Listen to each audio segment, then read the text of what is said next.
Welcome back to another video, guys. Today we're going to be going over 5 deer hunting myths. Yep, there's a lot of deer hunting wives' tales out there, and we found a lot of them not to be true, so we're going to go through them now.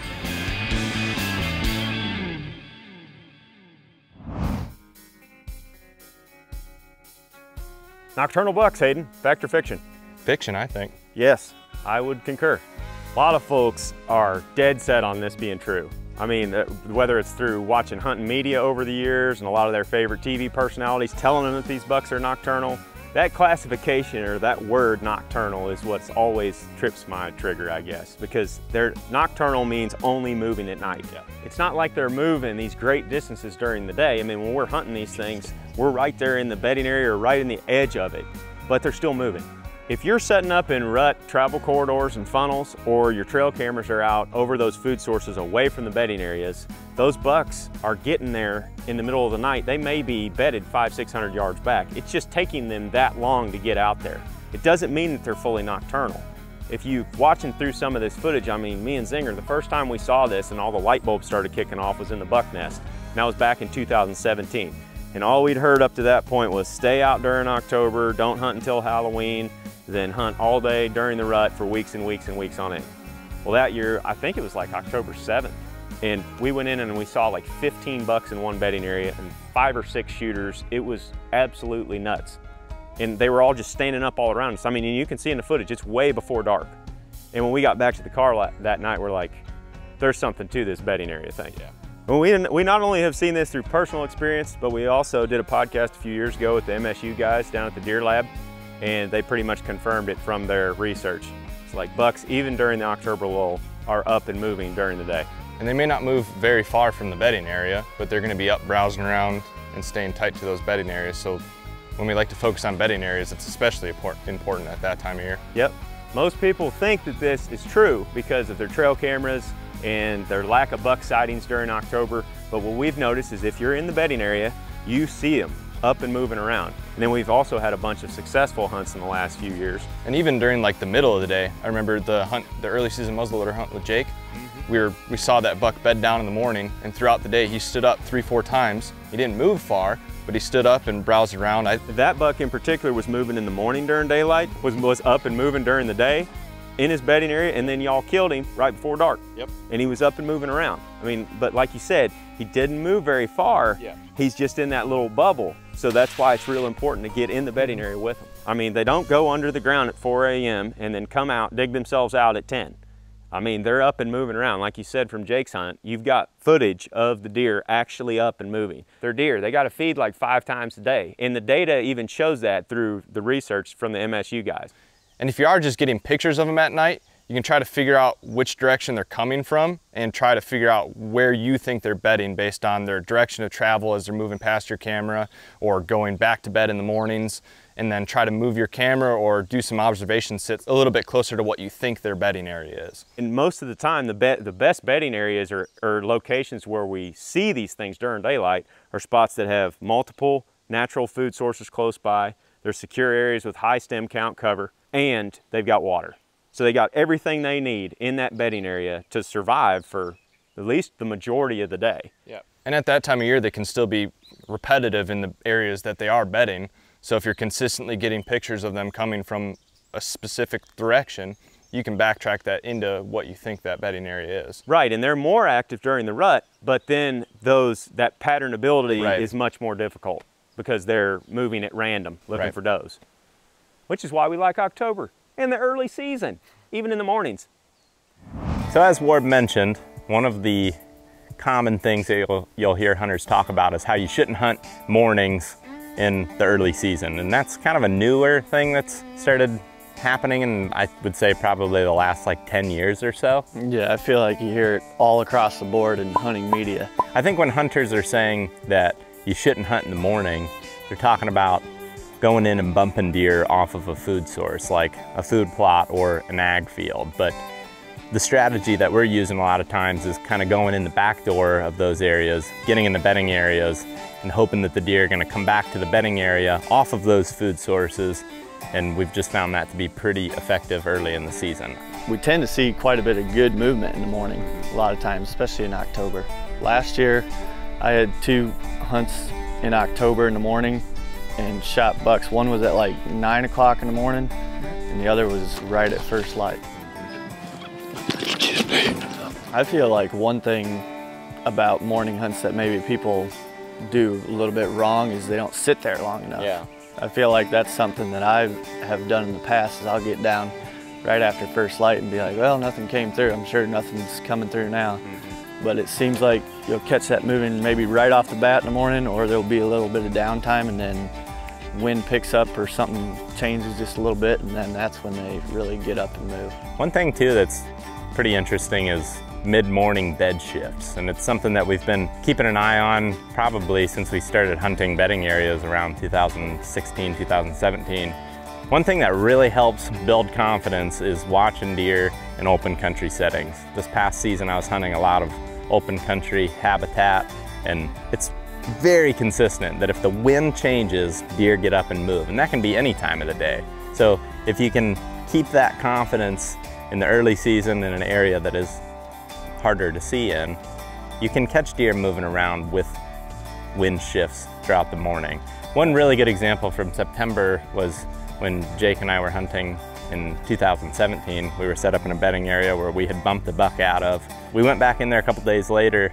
We heard the deer move around us in the dark, heard him lay down probably 80 yards away, and right at 8:30, the wind picked up and was starting to blow a little bit harder from him to us.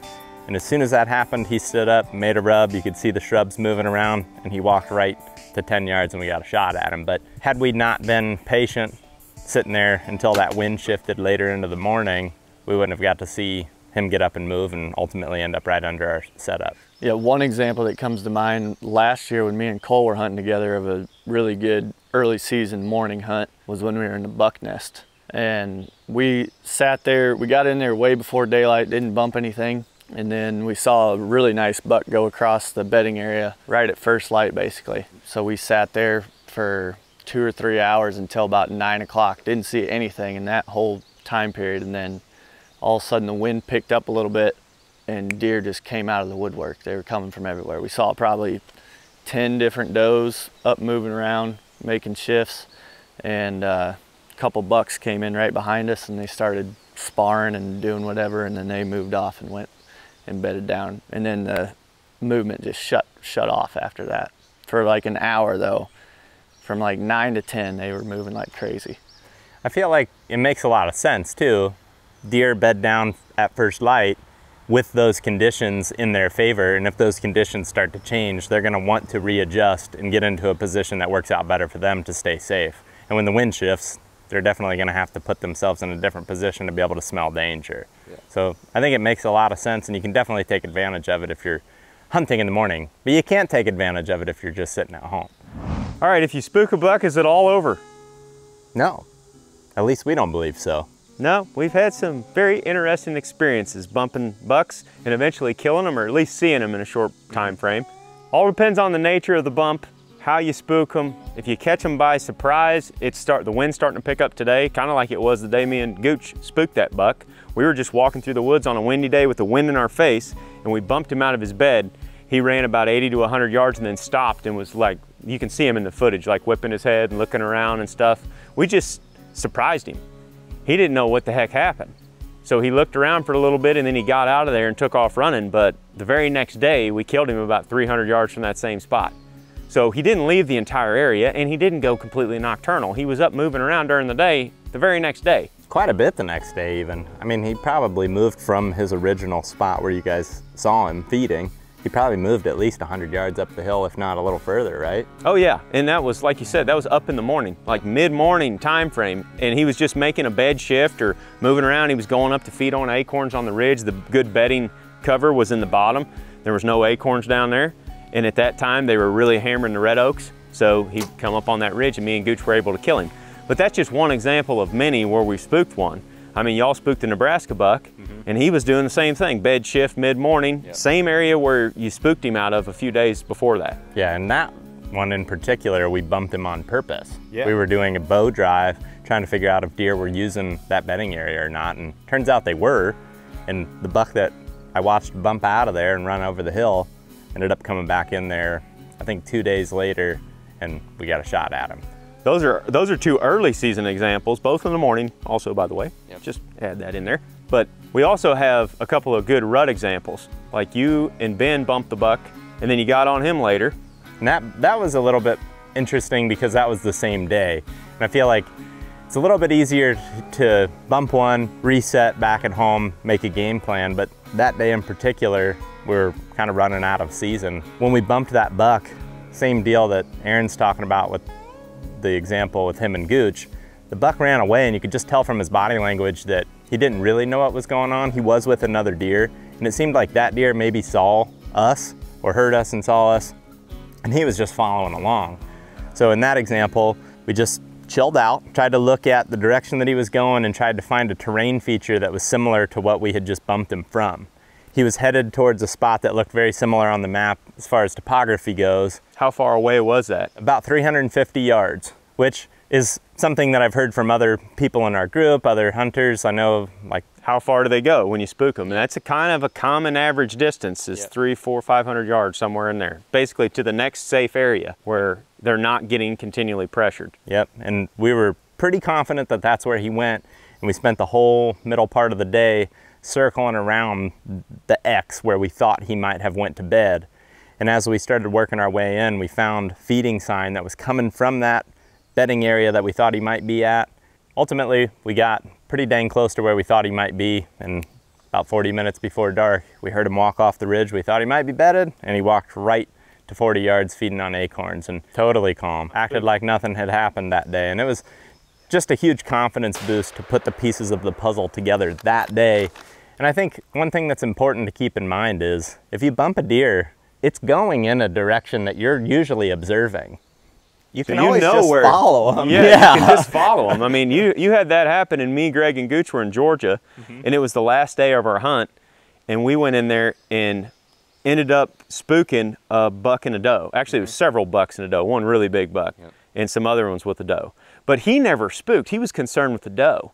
Like, and she saw us on the ridge, and one of the young bucks did, and they took off over the ridge, but as soon as they went over the ridge, like, they were out of sight. So we started looking at the map. We did the exact same thing. We looked at the map and we're like, okay, he probably went 3 or 4 ridges over here, and then there's a big deep drain with some mountain laurel in it. So we just started easing that way and popping ridges in the direction that they went. Just like you said, we had a direction of travel, so we got on that same elevation on the side of that mountain, and we just went right at him, creeping ridges. And eventually we creeped over that one ridge, and that was where we had that spot X'd on X, and that was a couple hours later. Creeped over there, and we heard a deer cough, and immediately we glassed him down there below, and we eventually got in position, and I missed him on the first shot, but got him on the second one.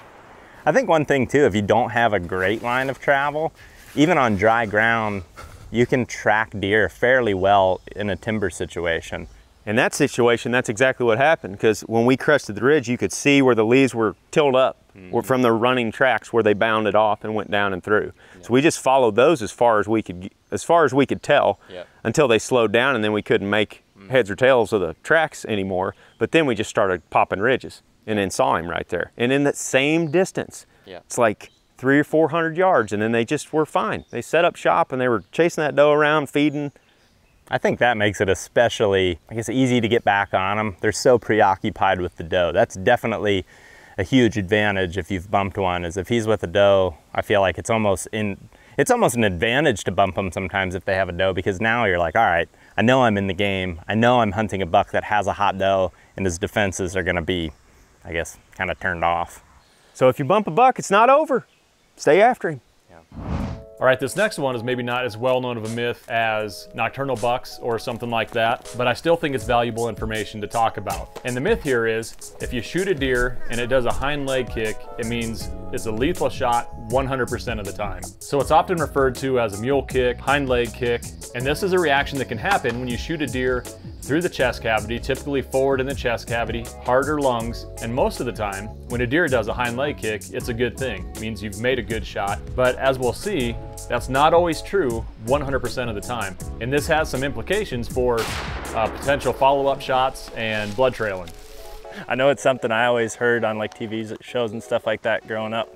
And I actually have footage of me saying to my dad, it's like a real old video that'd be real grainy, but I shoot a buck with the rifle and he jumps up, does the leg kick, and my dad's just like, yeah, he did the leg kick, but I think at that point he knew, it's like, that doesn't mean anything, but he thought it was funny that I said that. So yeah, it's definitely something that you hear on videos pretty often. But the first time I saw that this wasn't necessarily true, I was watching a bow hunt that Don Kiske had. Buck comes out, broadside at 20 yards, he shoots, does a big mule kick, runs off. And if it wasn't on video, if he wouldn't have seen where his arrow went, you would have thought, ooh, I smoked that deer. But he had just grazed the deer in the brisket. Just got a little bit of hair, and the deer was, no worse for the wear. I mean, we have another example of this when Keith and I were filming Ted on a muzzleloader hunt. We were working away deep into the timber, got close to this bedding area, right where we wanted to be set up, and just as we're getting ready to sit down, here comes a buck walking out. It was a mad scramble. Ted got on him with the gun, shot, deer does a big mule kick, and then stops about 20 yards and looks back. Wait a minute. Yeah, looks like it.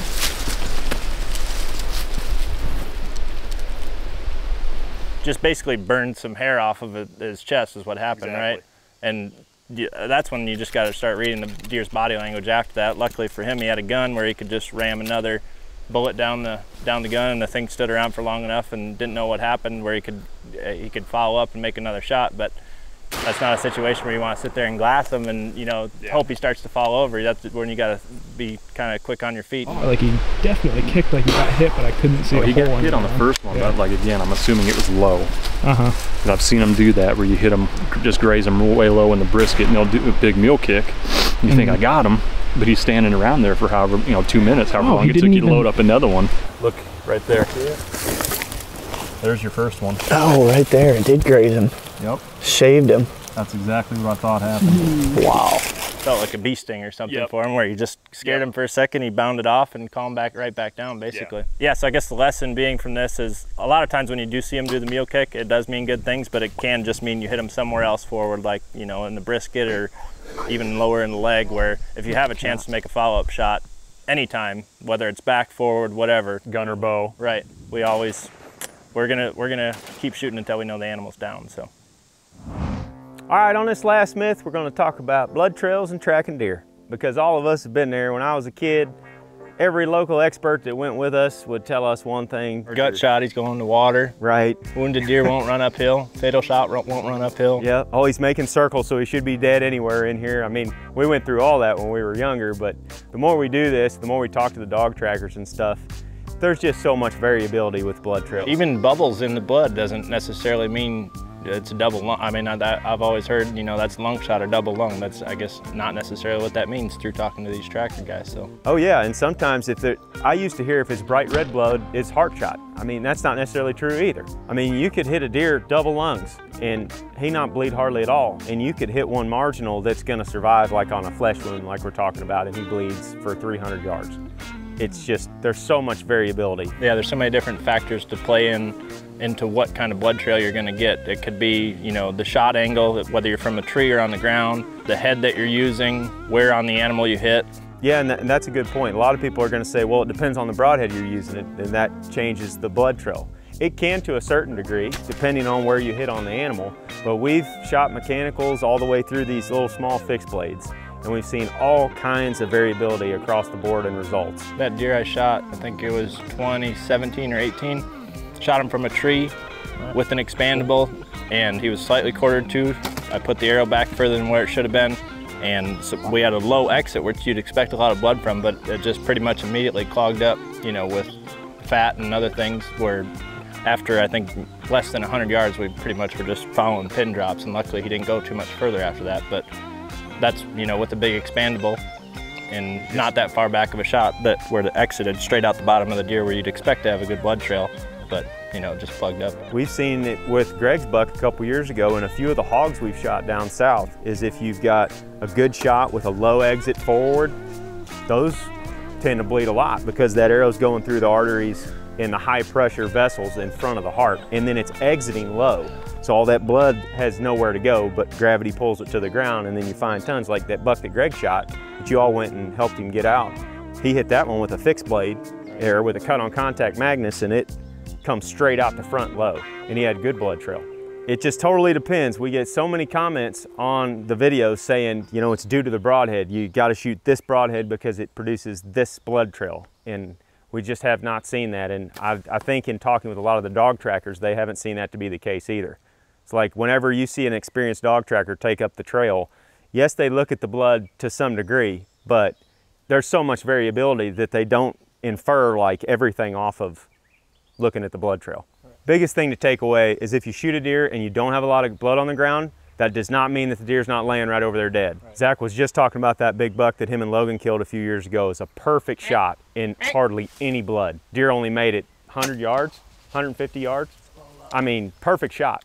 He was dead on his feet, but there was hardly any blood. And if you wouldn't have saw the impact and you would have inferred from the lack of a blood trail that it wasn't a good hit, you'd have left a dead deer out there in the woods. Large percentage of the tracks, regardless of what people are shooting, we just see all that variability. So keep that in mind whenever you're blood trailing. Don't make assumptions. Just keep trying, and like Jake said, exhaust every effort to recover the animal.